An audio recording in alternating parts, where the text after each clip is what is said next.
Hello, everybody, and welcome to another award-winning best practices webinar. It is a an award-winning series, by the way. NIAP gave us the President's Award for that. So when we do say award-winning, we really did win an award. Really excited about today's webinar. This is part two of our focus on building a culture, a top transportation team's culture. And so last month we featured three winners. Today we're featuring three additional winners. We had to go back. One person couldn't make it. Sean Hollis couldn't join us today. I think many of you can relate to this. It's something came up in the district, and it was all hands on deck kind of thing. And said he felt really apologetic about it, but I of course understand that. So we went back and we brought somebody who was a two-time winner. So he's going to be bringing in some of that expertise and experience. And he also wore a T-shirt to like let the whole world know that in fact he's a two-time winner. I'll tell you who that is in a moment. But if you go to the next slide, Arnold, thanks so much. By the way, working the back end is Arnold Bird. Appreciate Arnold so much. This is the team that won the top 2025. You're going to meet two of these folks today. And this is their logos. I like those logos. Some are a little more like intimidating. The dragons is kind of intimidating. Franklin Square in Long Island. You guys look kind of fluffy and nice, a little more friendly. But all right, go to the next slide if you could. Thanks so much. So joining me on this webinar is Gregg Fox. He's Transportation Director of Franklin Square. They're the ones with the soft puppy dog one logo. We have, oh man, I did not change the name. We have Teri Mapengo. I'm sorry, Teri. Teri is with Prosper ISD. We have Todd Livesay, and he is with Franklin Township. And I am Rick DeRico, the Director of Public Relations here at Transfinder. You can go to the next slide. Is there another? I don't think there is another slide. All right, why don't you go back to the previous slide so we don't have the panelist that's wrong there. Um, so I just want to start off by letting everybody know that this is recorded. So if you hear something and you want another team member to hear this, or you want your district administration to hear this, um, you can forward it on to them. We're going to go over some ideas, some thoughts on how you can improve your culture, things that you can do, maybe things you should stop doing. And I want you to know this is very interactive. We want to have your feedback. So please, if you could go in the Q&A section, that's the better section for you to go in. There's a Q&A and a chat section, but we prefer the Q&A so we can kind of capture those comments. We may follow up with you later. So without further ado, I'm just going to go through the panelists and just ask if you could each just tell me a little bit about your career path, and then we'll get into a little bit about your district as well. So is it a rural district? Is it a suburban district? Something like that. Just how many students you transport, something like that to kind of give us a sense of place there. I'll start with Teri, since I did not get your name on this. I owe you that. And then we'll go to Gregg, and then Todd will bring it up. So Teri, tell us a little bit about your career, first of all, and then some about your district. I'm Teri Mapengo, again with Prosper ISD. I have been in transportation I'm going on like 13 years. Can you hear me? We're good? Yes, you sound I'm great. just making sure. Yep. I started out as a bus driver and have worked my way up to now I'm a director. And we have about approximately 215 employees here in Prosper that I'm over, and then we have transport about 7,000 students. Great. Thanks so much. And you do have a great story to share. So just about changing the culture there. So we'll definitely get right to that. Gregg, tell us a little bit about your career path and also your district. My name's Gregg Fox. I'm the Director of Transportation here at the fluffy Franklin Square School District on Long Island. We are a small suburban district. We're about 15 miles outside of Manhattan proper and about 5 miles from the Queens, which is the city line. I transport about 1,200 students daily. We're only a K through 6 district. So that's the reason why we're kind of small and why we have like the little cartoony mascots. And My career kind of landed me here in like a semi-retirement role. I know you're probably like retirement, but it was I started off as a journalist working at one of the major networks in Manhattan, and then moved on from there and went on to co-own a company. And then, one thing led to another and acquisitions and whatnot. And in my boredom, I found a job for a school bus driver, which I already had the license for. So I applied, got the job. Shortly thereafter, became the yard manager here. And then I've been the director now for this is my fourth year. Very good. Thanks so much. And last but not least, Todd, tell us a little bit about you and your district. Yeah, my name is Todd Livesay, and I am the director at Franklin Township Community School Corporation. We are in Indianapolis, Indiana. We are in the southeast corner of the city, and we're very suburban. We have about 11,000 students, pre-K through 12. I've been transportation director for about 8 years. Had a weird career like a lot of people. I was a railroader for a long time, and somehow roped him into giving me the assistant director job at the time. And a year later, I was promoted. So been here 8 years. Have about 150 employees between the drivers, office staff, mechanics, bus monitors, all those things. Yeah, and plan on being here a very long time. That sounds great. Go ahead, stand up, show everybody your shirt. Go ahead. Let's see here. Two-time winner, 2023, 2024, correct? Yes, sir. And I don't know, we're going to talk about 2025 and what happened with you guys, but um, thanks so much, Todd. Um, so I want to, by the way, I know we have some folks dropping in here. Allison, thanks so much for joining us. And she's with somebody named Cliff, who's a bus driver. And actually, Allison has a role here. She's like, she does payroll, benefits, HR. I don't know what WC means, and director of transportation as well. So she's got her hands full. I'd love to hear from others. Tell me where you are, what state you're in, and maybe how many years you've been at your current district, and we'll take a look at those. So I want to start off, and I want all of you to answer it so you guys can fight over who goes first. Tell me what you think contributed to your being a top transportation team. What is it about your culture that did that?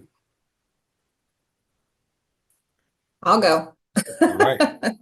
And I how would you think that, describe it too? How would you describe your culture too? oh, So mix those in describe, there together. I would say that coming into our facility, there's laughter, there's smiles, I there's trust, there's consistency, appreciation, but it doesn't just go for that, it's support. There's support with our drivers, with our monitors, with the issues that they're having. Having someone that is supportive in that, a leadership team that's supportive in that makes all the difference. So you get a sense of where they're coming from. You really have to know them to be able to do that, right? Yeah, yeah. You have to be genuine with your people. You have to be able to listen. So I think that's contributed to that, and we've uh, played a real focus on that when we didn't win the first time that we entered. Got feedback back from that on some of the things that we needed to work on. And so that's what I really liked about just trying it out and seeing, hey, what is our feel right now with our department? And now we need to make these corrections to really dial into our people. That's great. People Yeah. So first. we're going to be focusing a lot on that in the toward the end of the year and also the beginning of next year, how to utilize those survey results because it can be a roadmap, to get to the next level. How about you, Greg? What would you say? How would you describe your culture? And then, what are those things that contributed to becoming a top team? Yeah, I mean, for me, it's like Terry said, it's really important to make sure that everyone feels like they're part of something. So, I mean, I make sure that in the morning, I tend to, handle the ins and outs of the day, besides driving my 8 o'clock run. But in the afternoon, if you come in here to the office after lunch, I'm sitting out in the driver's lounge and, talking with people, finding out what's going on, seeing how everything's going, whether it's issues or good things, bad things, problems with kids or parents or whatnot. So my ears are always open. People actually say I have radar hearing because, like, I hear stuff that maybe they don't want me to hear. But I hear a lot. Is that So kind of like the equivalent of like your mom having like eyes in the back of her head? yeah, exactly. Yeah. Yeah. Yeah. So, again, that comes from, the journalism background, though. You're always listening to, make sure you don't miss anything. But, yeah, so, I mean, again, for me, it's, open lines of communication, making sure that, everyone feels included, knowing that, the door is always open for issues that, if they should arise. And then, making sure that the team that I have in place, my support team is also, well trusted and respected. And they know, my drivers and aides know that they can go to, anyone in a leadership role and get an answer that's going to be accurate. That's great. And I want to come back to trust because we talked a lot about trust during our dry run yesterday. Um, Todd, how about you? How would you describe your culture and those contributing factors to become what it is, two-time winner? Yeah, we have that family atmosphere for sure. A complete support system for the drivers, for the monitors, for really everybody. And it really is all about that open door policy that Terry and Greg have talked about, making sure that they're heard. Greg, it's funny you say that because it's always a joke in here. Don't say that in the hallway. Todd will hear it. I got the same thing. The dog ears is what they say. But yeah, you got to hear everything. You got to for sure be the person that talks the least and listens the most. And really, the trust factor goes back to telling the truth, and they know I'm going to tell them the truth, whether that's good, bad, or ugly. Um, and I kind of said this yesterday too, but I'm always going to defend them no matter what. Even if maybe we don't do something perfect or they don't do something perfect, I'm going to defend them, and they know it, and that we've built that. It also is a district-wide thing. It's not uncommon for my drivers to get an email from the superintendent thanking them for something or the principal. And I think that's probably pretty rare at a district this size, with 11,000 students. But it really is a top to bottom support system for everybody.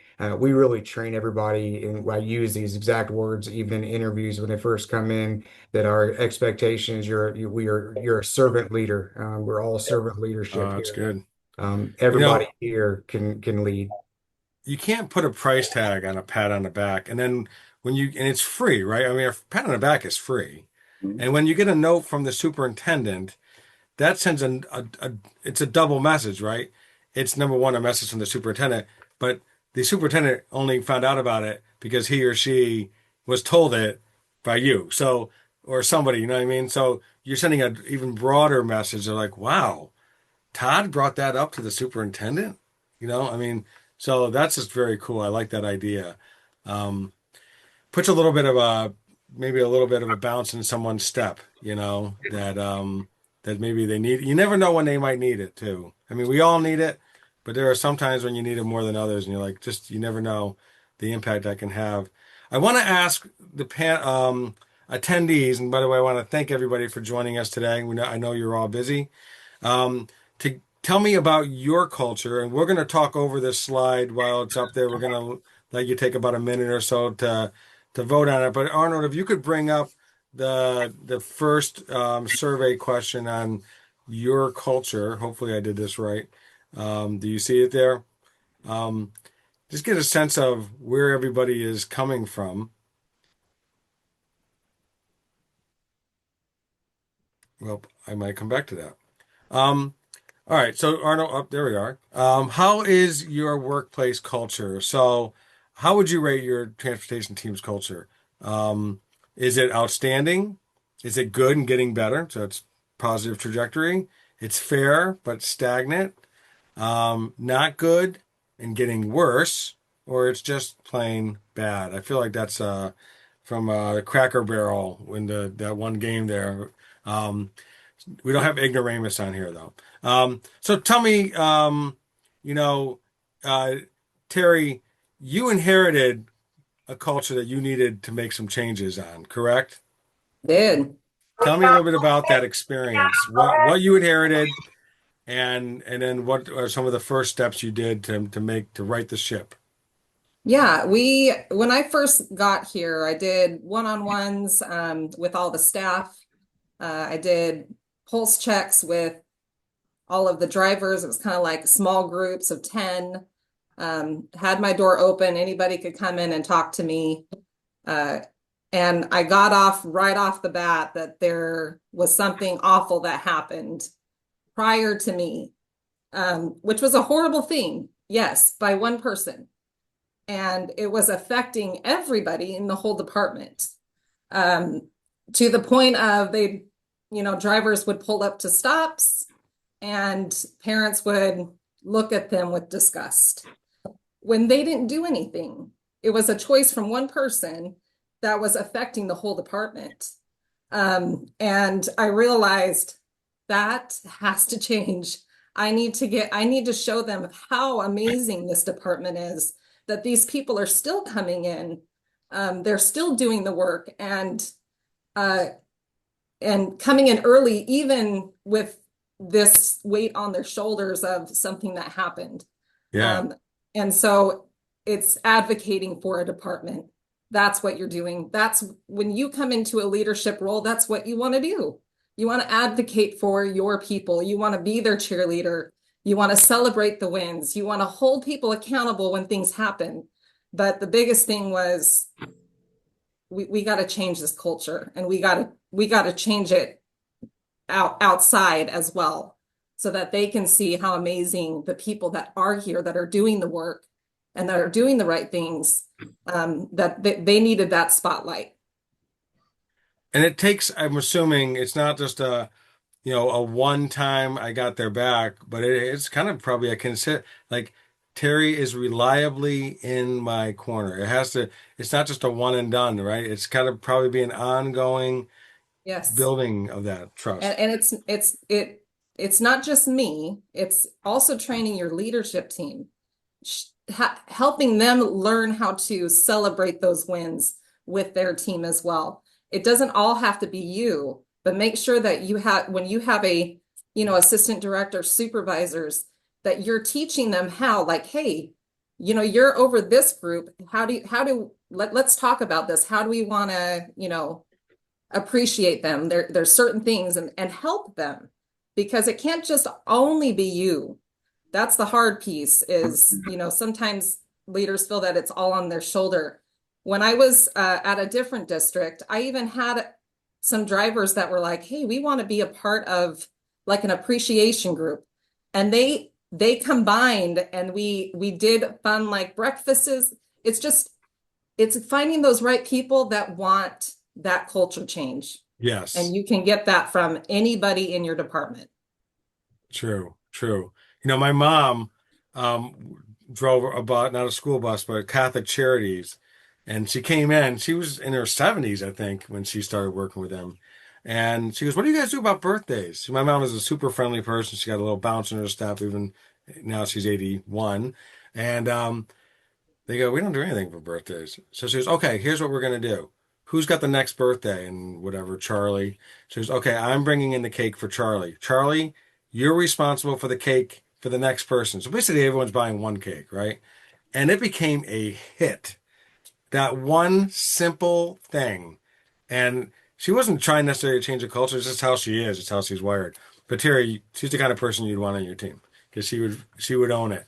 How about you, Greg? What did you inherited something as well? I think you said something about multiple directors in a very short period of time. Tell me a little bit about that experience Yeah, and then how you got elevated and kind of took the bull by the horns. when uh, when I started here in 2017, I was hired by a woman that had been in this position for at that point like 11 years. So she was here for a while. But this department in this district opened up in 1988, and in that period of time from 88 to 2017, which was what, roughly 30 years, there was like 10 different directors. So, I mean, again, you can see that there wasn't much longevity in the role outside of the woman that hired me. She passed away during COVID. So she was actually going to retire at the end of that year, sadly. So, like her departure was planned, but not the way she departed. Right. Um, and so then we had a another driver that took over the role for about a year and a half, and she then decided that she wanted to move on and relocate to Florida. So then like a couple of people had approached me and basically, asked me if I would consider applying, which I did. And that's how I ended up with the role of director. So what'd you Yeah, do when you got in that seat? so the first thing I did was make sure that, like any sort of issues that were problematic from the prior two people were addressed, and basically made sure that everyone realized that, with this, let's say, new incoming administration, if you would, there was everyone was getting a fresh start. I wasn't going to judge people based upon stories that I had heard from before I was here. I wasn't going to, base people upon, mistakes of the past. It was going to be a clean slate for everyone. And, what you showed me you could do, what you showed me could be done is how you would be judged. Um, and again, that all came down to where there, as we had discussed, there had been people that felt like they were kind of on the outskirts of, let's say, like the popular group. So there was. I mean, I noticed it too when I first started. There was two very distinctive groups, and I think it was actually even worse like a year or two prior to my coming here, because there had been some people that had retired or left or whatnot that were part of that segregation, if you would. But yeah, I mean, again, like it was divided sometimes along racial lines, which was disturbing. And I just wanted to make sure that everyone realized that, you wouldn't be here if you couldn't do the job that we're asking you to do. I mean, especially in New York, with all of the very stringent laws that go into being a bus driver. So, you know, uh, I trust them to do their job. I'm here, for guidance, to kind of lead the way, but, I want them to take ownership of what they do, come to me with ideas and understand that, this is not me telling them what to do. It's just me basically giving them, an okay to do so. That's good. I like what you said about I mean I like everything you said, but I like the thing that stood out was about the idea of a fresh start too. Like, Mhm. sometimes people do have a bad reputation. Sometimes it was even earned, the bad Yeah, reputation. But a right, new director, a new boss can kind of provide it's nice to not feel like oh like I'm basically stuck in this role that I have been, that a right, fresh to give them a fresh start. Um, Sends a really good message to everybody. Like, look at, I remember having two types of professors in college. One that said, you're all starting with a zero and you're working your way up to an A. That's not exactly the most positive approach. And No. then others that have said, you all have an A Mhm. right now. And what you do or don't do is going to determine if you're working your way down to a B or a C. Kind of like Right. that approach better. Yeah, the glass Um, half full versus half empty, you know. exactly. Todd, how about you? How would you describe? Did we talk about your culture already? Yeah. So what kind of things did you have to do? How long did you inherit like a good culture? Did you have to make some changes or did you already inherit something that was already kind of in a good place? Yes and no. I mean, I knew I had good people here. They had gone through, I think, 6 or 7 directors in the last 10 years when I was hired as the assistant director. Um, and I pretty much knew that the director was going to be retiring, so I knew I had to figure it out quickly. A lot of distrust at the director position. And the first thing I did when I came in was I literally asked everyone how to do my job. What do you need from me? You tell me what to do. I'm a railroader. I don't know what you're doing. So I can help people, I can manage you, I can support you, but I need to know you. So I really listened. I had a very, very huge advantage of being hired in as the assistant director and given a lot of Ah, grace because people ask me this all the time, what'd you do? And I tell them I didn't do anything. I just listened and figured out what was working, what wasn't working. And it's so interesting what Greg and Teri said because it was the same thing. I had no, and they hired me for this purpose. I didn't know anybody. I had no judgment, absolutely no baggage at all, in my mentality on any of them, whether it's the office staff or the drivers, the monitor, anybody. So they knew that I was looking to them for help. So I would listen to them. I would talk to them. I lived in the break room. I actually spent probably 2 straight months. I literally rode a route with every single driver, which at the time, I mean, that was massively time consuming, obviously with 100 plus drivers.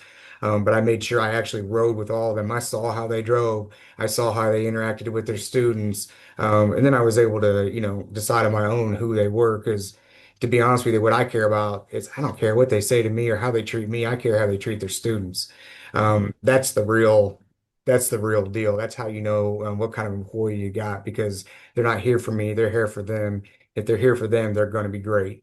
Yeah. Um, so yeah, I really learned from them. I did recognize immediately that our support staff, all of our office staff, our routers, trainers, everybody, they were fantastic, completely engaged, totally into their roles, knew what they were doing. So I had them teach me everything I could learn from them. I learned it. So I was very lucky in that way. Then when I got promoted to director, it's funny, things just went right into place. There was that trust level. They already knew me on as a supervisor and on a personal level. So I just think that was really the key for me. But definitely, I think it's interesting that all three of us up here inherited some pretty severe baggage when we took over. So our leadership team above us must have had some faith in what we were doing. Yeah, no, you're right. I was talking to someone the other day. Tony, our CEO, was on a podcast, and they had interviewed a couple of top teams too from New York. I don't know if they talked to you, Greg, but they said what they found was, interestingly enough, too, that where there's strong leadership like you, and I don't know if you guys are dealing with a driver shortage, but they go, you don't see as much of a problem in Mhm. those places. And they go, do you think maybe it's because they do a they create a culture that people actually want to work for and they want to tell other people that they want to work. So it does have a ripple effect, there as well. Um, I want to go over the poll results real quick and I'll take it down. And then we have one more poll here, but um, how would you rate your transportation culture? So we have this is actually really good results, right? 85% said it was either good and getting better or outstanding. Um, Stagnant 15%, and then no good, not good and getting worse, and there's no bad. So very positive results there. Um, and I guess I'll share those. So let's talk a little bit about. I'll get to the other question a little bit later, but I want to talk about um, things that you can do. I mean, you talked a little bit about you talked about listening and open door policy, basically validating concerns, fresh starts. I like the fact that you also said, Todd, not only does the employee, like Greg talked about, get a fresh start, but you're also, when you have a new TD, um, that you're not bringing with you baggage. And there's a sense of like, okay, I have somebody who is an open mind to, maybe some new ways of doing things. So there's some value, fresh start for everybody, really. Um, are there things though that you can do, like, so people who are watching right now, I think, who kind of like on the edge of their seat, right? About what tidbits can I bring back to my department to improve our culture, like right now? Are there some small ticket items? And then are there some larger ticket items? And they're kind of maybe more negative side, but maybe are there some things that you should stop doing? That maybe are not exactly helping the culture. I do want to say one thing, Teri, when Todd talked about riding the buses, made me think about you driving the bus. That's just one example, but feel free to talk about anything else as well. But you have an approach to driving your team's buses. Tell me a little bit about that and how that's contributed to a positive culture. Well, I did this. Well, last year I did drive one of the routes for one of my mechanics that was going to have to go on a route. But I'm hoping that there's no one from my team on here. Yes. I'm telling you some of my secrets of what is in the works right now. But we're doing like a Kit Kat break day. Basically, we're going to pick out of like all the drivers that didn't have an accident that month or something. We're still trying to figure out that piece, but we'll be picking out of a hat one of those drivers, and when they come in, my assistant director and I will actually pick two names, and then we'll go out on their route and we're going to sing a little song. So we have some fun things that are coming, but what better way to show service is driving a route and seeing what they go through. Yeah. And so, yes, I did that last year, and the driver's like, oh my gosh, there's our director on the bus. There's some directors right now that probably do have to go out on the bus all the time. And that's rough. That's rough for them. And then also still having to direct a whole department. But what I would just suggest to those that are struggling with that, keep that positive attitude. Go out and talk to your drivers when you get to the schools. Start building that rapport, because I think that's the biggest thing, that they just want to see you be genuine. That piece of getting to know them on a personal level. Some people might not want that one-on-one with the director because they might think, but gathering activities, getting people together, feeling like a family, those things. Pancake breakfast was a hit over here. We did like different flavors. We had plain, we had chocolate chip and blueberry, and we had a little poll, but we had leadership up front serving. So finding those service opportunities that you can do for your teams, that's where that is. You're there to serve those. Also hold people accountable. I think that's a big piece, because when you're just willy-nilly and letting things go, that culture disintegrates. It does. So, but you can still hold people accountable and be kind about it. And I think talking to them as people, like, hey, put yourself in my shoes, or, give them suggestions. It's that, you have to give them feedback with that of, hey, we need to work on this and we need this to be corrected, but this is some ways to do that. So Yeah, like if you have somebody who is not carrying their weight and they're negative, and there's never any repercussions for that, the message that's sent to everybody around them is nobody notices. So if I go above and beyond, it's that sense of like, there's no, it's just like that you're blind to it, and then other people maybe more like, I guess they won't notice if I do the same thing or if I call in or whatever. I mean, Yeah. it does breed that. So accountability doesn't have to be a heavy-handed thing, but it is a, you talk, it's another part of that advocacy piece too. It's like Mhm. I'm advocating for you to be the best you can be, and you're not living up to your own capabilities or that kind of thing. And you make sure to recognize those, that effort. You can do that publicly, but whenever there's something that you need to correct, that you do that privately. You don't want to correct Yes, someone, they're coming in from their route. Hey, I saw you speeding on 380. Like, no, you're right. not going to do that. You're going to pull them aside. You're not going to do that in front of their peers. So I heard it's somebody there's say a this. there's a moment of respect that you need to, you know, really check yourself, make sure that you're doing that stuff in private because that really You know, needs to correct be correct there. privately and apologize publicly. I think I heard one time. I thought that was pretty good. Yeah. Anybody else? Greg, how about you? Yeah, I mean, for me, I think the most important part of culture here is to like realize that it.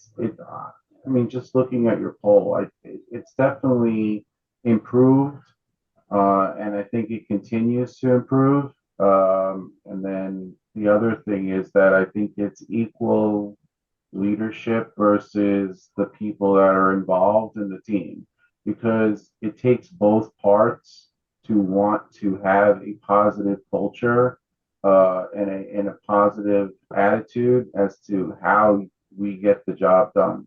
I mean, there's the old saying that one bad apple can spoil the whole bunch, right? Well, that's the truth because if you have someone that's out in the yard talking slap about someone else or, spreading a rumor that may or may not be true, then all of a sudden you have, negative, stuff going on and, that can completely get out of control real quick, you know? So it's like, you basically want to make sure that, if you want to have conversation, come in the office, have conversation amongst everyone. Don't go whispering to other people in their ear about, things that may or may not have happened. You think you heard, but you're not sure, and then that's kind of like the stuff that I had to kind of work on originally. Because again, there's a lot of misinformation out there and that's how people end up with you know thinking that they're either not getting treated fair or they don't have a fair opportunity or a fair shot, because again they just don't have the whole story because they're not getting it from the source. Very good. Todd, so we talked about like small things you can do, large things you can do. Yours is a pretty hefty thing you can do. You had an interesting anecdote about having your superintendent meet you at the office. You were a little sneaky there.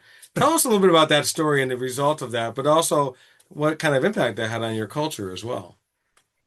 Yeah, so when I came here, our building w was very small, and we're a very very fast growing district. So when the building was built 20 years ago, it was the appropriate size for that staff at the time. Well, it's really had tripled in size by when I came here. So we had 150 people trying to squeeze in one hallway and about four offices, and just the physical distance, proximity to each other. People were at each other's throats, tearing each other up, right?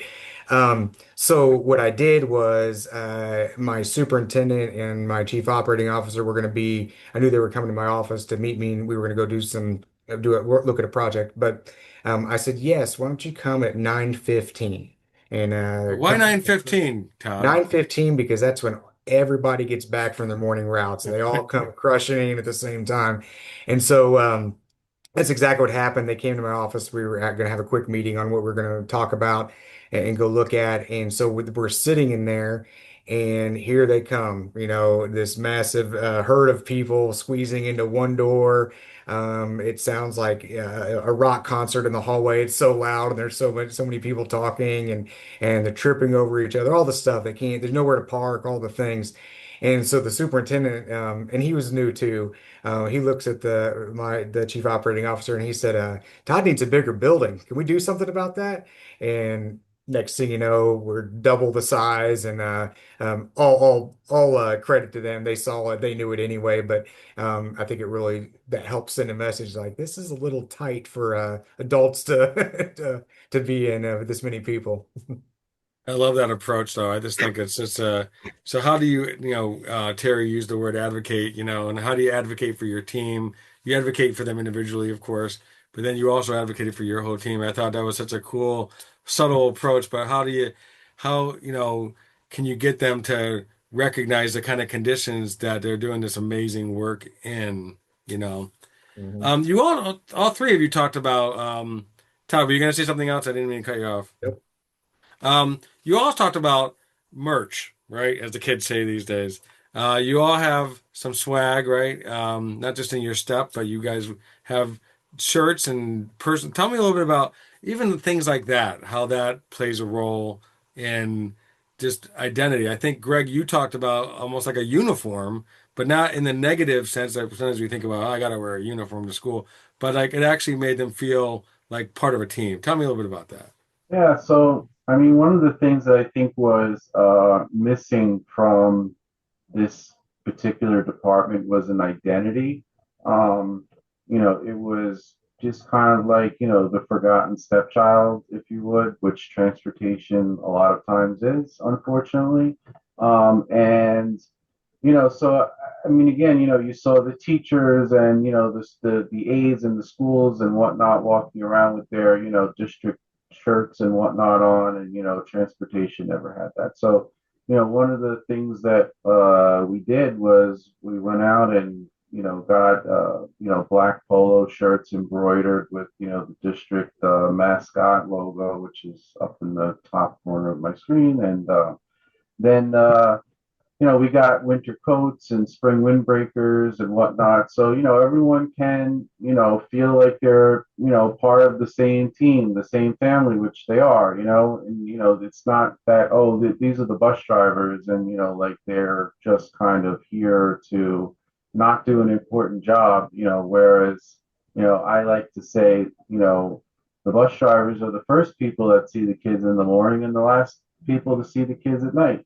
so, it's like you know uh, that's like the first smile to greet their child in the morning, and you set the tone for the day, so there's no reason why the people that are on my team shouldn't be as equal or feel as equal as anyone else, because that was, I think, a part of important part of culture building, if you would.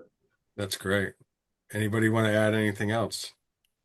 Yeah, we have so for our office staff, we have our own, we're getting polos this year that have just like the long sleeve, like sweatshirt. And it's just for the office staff, mechanics, all of them. They're getting that for Christmas. And then we do something for our trainers where it says trainer on there. It unifies them as a group, shows everyone else that they are uh, welcome to go and talk to them about any safety issues that they're seeing. And that piece is important, to have as a team, because it does unify them. This year, everyone got a shirt at the very beginning of the year, said top transportation team right there on the sleeve for everybody.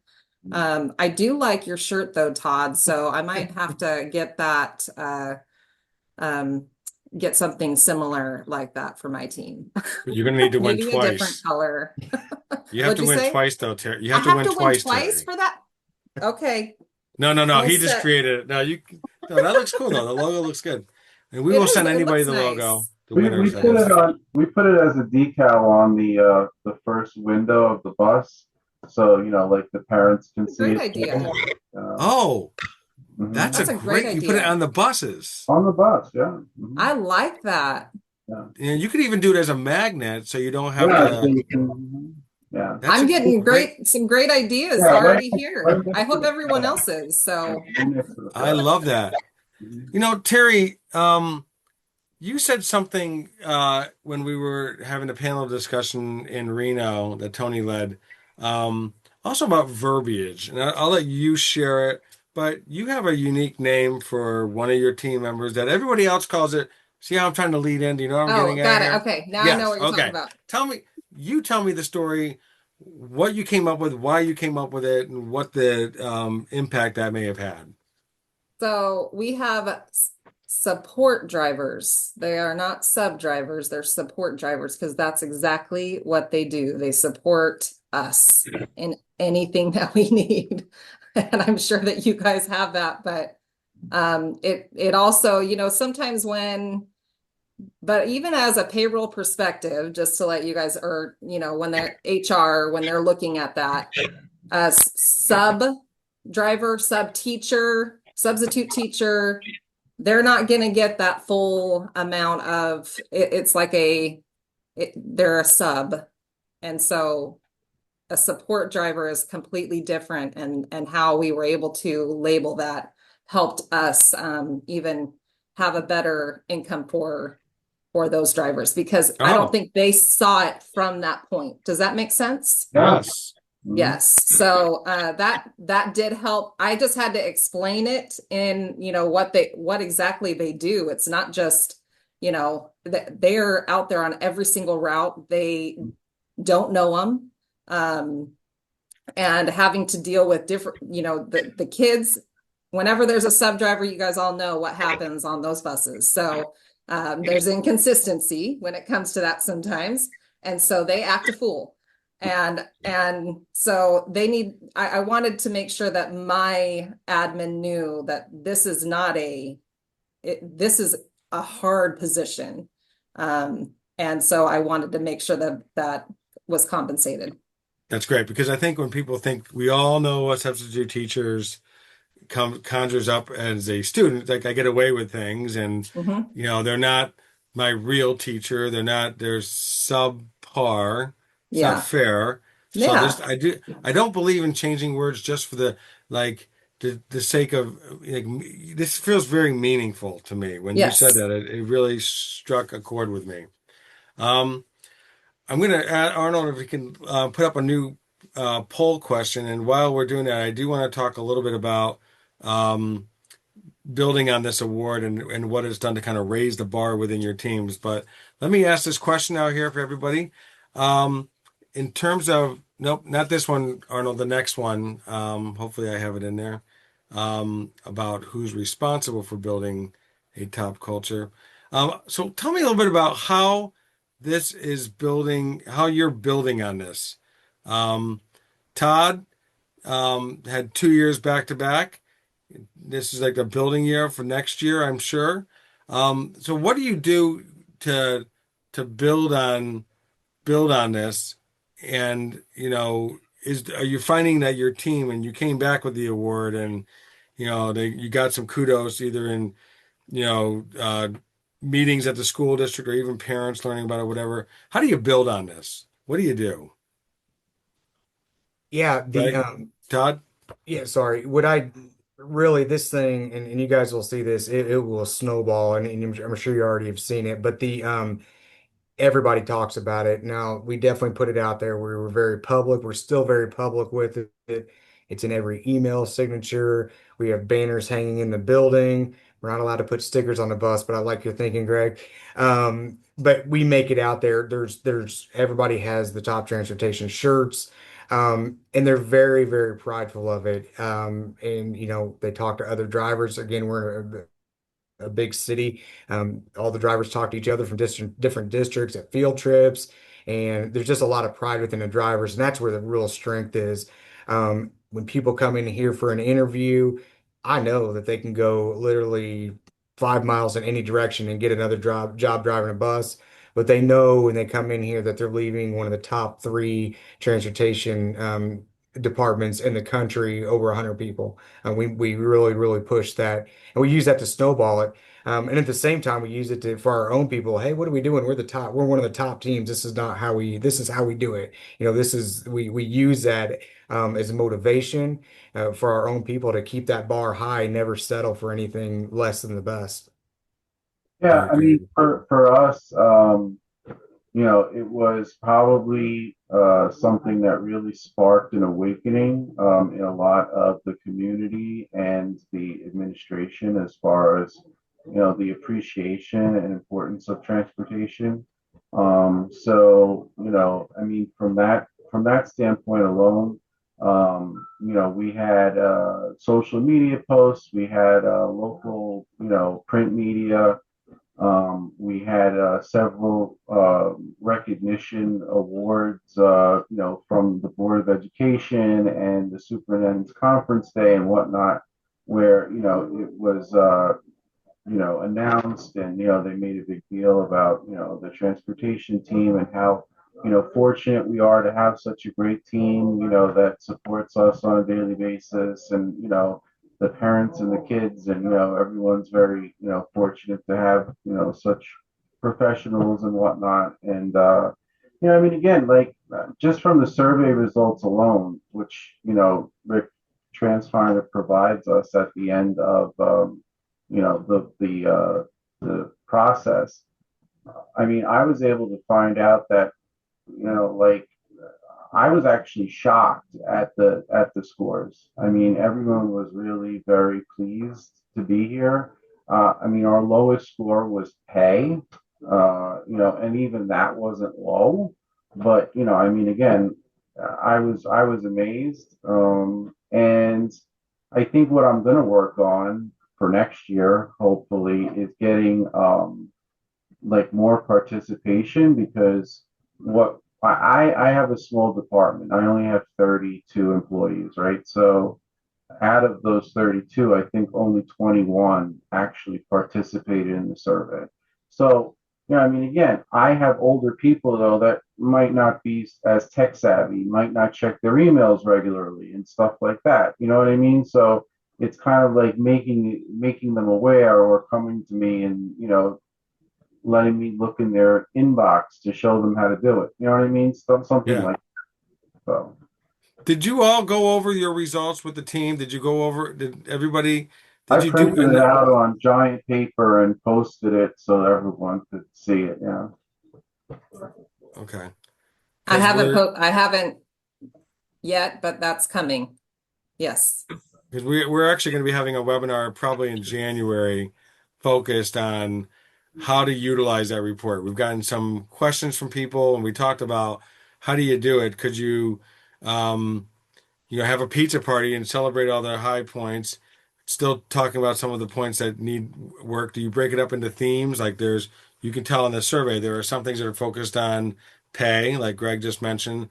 There are some that are built on, do I feel appreciated? And there's some other categories. So you could actually do a weekly or monthly, meeting that just targets one piece of that. Um, so here's the poll question. So who builds culture? Who's the one that's responsible? Is it the leader primarily? Is it the leader and the team 50-50? Is really the staff really responsible, whether you have a good leader or not? Teri, I know you have strong feelings about it, so I'm going to start with you. What do you think about, the responsibility of culture? Well, I think it takes everyone. It's not solely on just one person. Um, Really that your team, your core team that you have, you need to build that trust with them first. Once that happens, then it can snowball. But culture is not built once, it's built, you need to protect that daily. It is not just, okay, we met it. You have to constantly do it. It is constant. You guys know transportation is fast paced, and you have to remember that you just have to stay on your A game with that, and talking with your team and getting them on board. They need to know what your goal is, what the department's goals are, and that we all strive for that. And how do you do that, like without building that trust with your team at first? Right. And that those goals, like that's a big piece is that they know what they are shooting for. But I think it takes all of us. Um, that's me. It can't be just one person. It can start, but you need to get your team on board, that internal team, because they're your backbone, and then it snowballs to everybody else. Yeah. Like Teri said, I think, and I had mentioned it earlier, I think it's equal parts, you and your people. You can set the tone for sure, you can lead by example, obviously. But if you don't have the people behind you, your staff wanting to make it a positive environment, it's not going to be, So Right. that's like the important thing to start with is to figure out how it is that if it's not a positive culture right now, what do you do in order to start that change? Get That's that good. ball rolling and keep it going. You got to keep the momentum, like Teri said. Every day you have to work on it. It's not something that you just push it down the hill and hope that it keeps rolling. It takes work. It takes effort. And That's there's just that's the really the key to culture is making sure that you put effort into it every single day. that's great. Todd, anything you want to add? I would just piggyback on the same thing. It's a marathon, it's not a sprint. And I think it is definitely everybody, but us as a leadership, as the leaders, we have got to stay positive at all times. And even in a negative situation, spin it positive however you can. And then also, I think Greg used the word yesterday when we were talking, it just takes one bad apple. And you find that bad apple, you sit them down, talk to them, say, hey, what's going on? You can trust me. What is going Let, on? Let's get you let, turned around. let me turn this and then we're wrapping up, but I'm going to say something and then I'm going to ask you guys to kind of make this your closing comment because I wanted to get your thoughts on it. But so we may have some attendees here who are not in leadership roles. They may be part of a team that is, no, okay, the results did not sound like they were terrible. Let's just say that they're in a culture that's stagnant with the folks there. I used to tell, so my son was an amazing baseball player. And I remember when he was a junior, he was really disappointed he didn't become captain. He became captain his senior year when he was varsity. Um, and I said, you know what, though? In some ways, you are a captain. Whether, the coach has a favorite and he picks this person to be the captain or whatever, but that person really was not a leader. He really wasn't. A nice guy, good ball player, but definitely not a captain Mhm. material when you think of a Derek Jeter. I'm a Mets fan, but Derek Jeter was David Oh Wright. yeah, Okay. quintessential So I captain. said, you are the de facto captain. People look at you, they hear you, and you can rally your team like nobody else. So what would you say is your closing comments? I'm going to start with you, Greg, Todd, and with you, Teri. Say to somebody who's listening on this, saying, you are not a leader per se, nor with a traditional title, but and you want to help raise the level in your culture, and maybe your leader is either you have a new person, you have somebody that's not a great leader or whatever. Any advice you would give to them about the role they can play in helping to lift that culture? And I'll start again with you, Greg, Todd, Teri, and then I'll close us out. Yeah, I mean, so I think what you have to realize is that you can lead by example no matter what role you play. A lot of times when you look at, the drivers, let's even come out of the management category and just look at drivers and aides, right? A lot of times, the senior driver or the person that has the most seniority is considered the person that's in that leading role, right? But that doesn't necessarily mean that that's the best person to be in that role. That just means that they've been there the longest. So you can lead by example by creating a positive environment for your coworkers and, starting to communicate and get together and, have discussions and go to your boss and, say, look, this is what I think maybe we could work on and this is what we could do in order to make positive changes. You don't have to be the senior person. You don't have to feel as though, you're going to isolate yourself because guess what? When push comes to shove, no one wants to be in a negative environment. People would much rather come to some place and work where they enjoy being, And Very good. if you can help spark that change, then that's something you can do. Perfect. Thank you so much, Todd. Yeah, the what I would say is that every single one of us pretty much wakes up every day and we can make a choice to have a good day or a bad day. Um, if you just one positive comment from anybody during a day to somebody can change their entire day. One negative comment can change your entire week. So if you don't have something good to say, there's no reason to say it. The other thing I would say is just by definition, if you're taking the time to listen to this and watch this, you are a leader for sure. You're looking to make yourself better or make your team better, more importantly.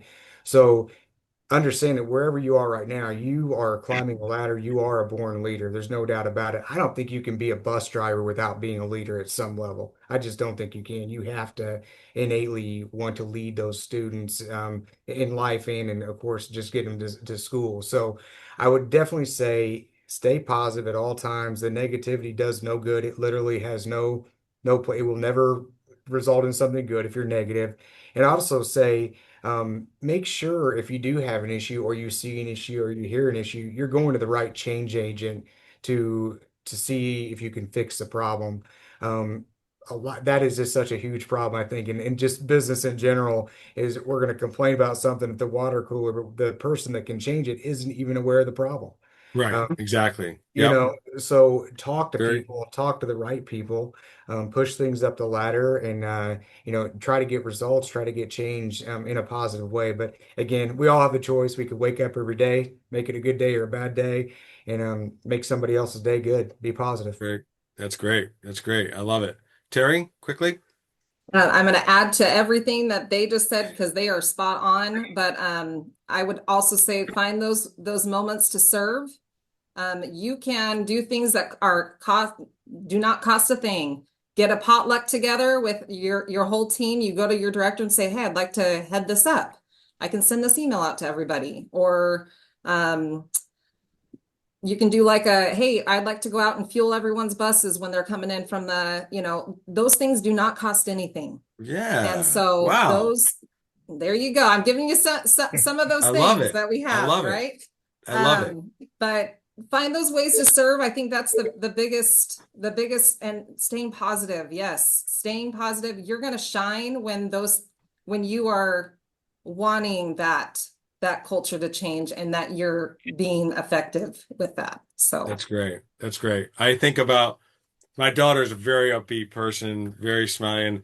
And she got married. My brother and I, we are known for having the worst voices in the family. And but I had to sing to her. So my brother and I did a duet of the Mary Tyler Moore theme song, "You Can Turn the World On with Your Smile." I get emotional hearing that because you really can make a difference. It is really, you think about it, you ever watch, I know I'm dating myself, and that was before my time really, but the Mary Tyler Moore Show, but what she brought to that office of a newsroom that was kind of, you know, a downer kind of place. Um, I want to encourage, thank you, panelists. You guys were wonderful. We could go on, as you know, we didn't even touch everything we touched on yesterday, but it was very good. A lot of fresh ideas. I want to encourage everybody to please sign up to participate in the Top Transportation Teams program. It's free, and even if you don't win, and I know everybody wants to win, it will help you become a better team because part of it's also competing against yourself, you know. And so, what was our score last year? Okay, how can we get it just 5 points better? How can we just make those improvements? Those will have a ripple effect. So the surveys do have a significant roadmap. They will provide a roadmap to help you get better. So Arnold, if you can go to the next slide, please. I want to make sure I thank Arnold, by the way. Arnold is as cool as a cucumber, super helpful. Do you have a story? It could be about culture. It could be about anything. It could be about whether you're a Transfinder client or not. The reason why we have these webinars is to help everybody get better. So you have something that you're doing that's helping you with the driver shortage, helping you just serve your community better. Please send it to mystory@transfinder.com. I will reach out to you. I probably will beg you to be on a webinar to share it in person or do a white paper, but please anything that crosses your mind that's made your department better, in your process, whatever it may be, please send it there. Next slide, please. Finally, we're going to have our next webinar will be on November 20th. It's a week before Thanksgiving, so people are still working. And the focus is going to be on field trips. Ah, And so anybody who has any thoughts on field trips, we don't really talk a lot about field trips in these best practices webinar. It was brought to my attention, hey, you ought to do something on field trips. So we're going to do one on field trips. So anybody who has any thoughts about if it's been a headache for you, maybe you want to have you on a webinar. I have a Somebody, plug for that actually. what's that? I have a plug for that right now for Okay, go ahead. leaders. You can bring Sonics to all of your, if you have a big district-wide thing, you can bring Sonic drinks to all your drivers. Ooh, I It's, like that. I they like like that. that. They do. So stay tuned for that. I think it's going to be a good one. And with that, I'm going to say goodbye. Thanks again to our panelists. Thanks to all our attendees. And I hope you all have a great rest of your day. All right. thank you, Rick. Thank you. Thank Bye-bye. you.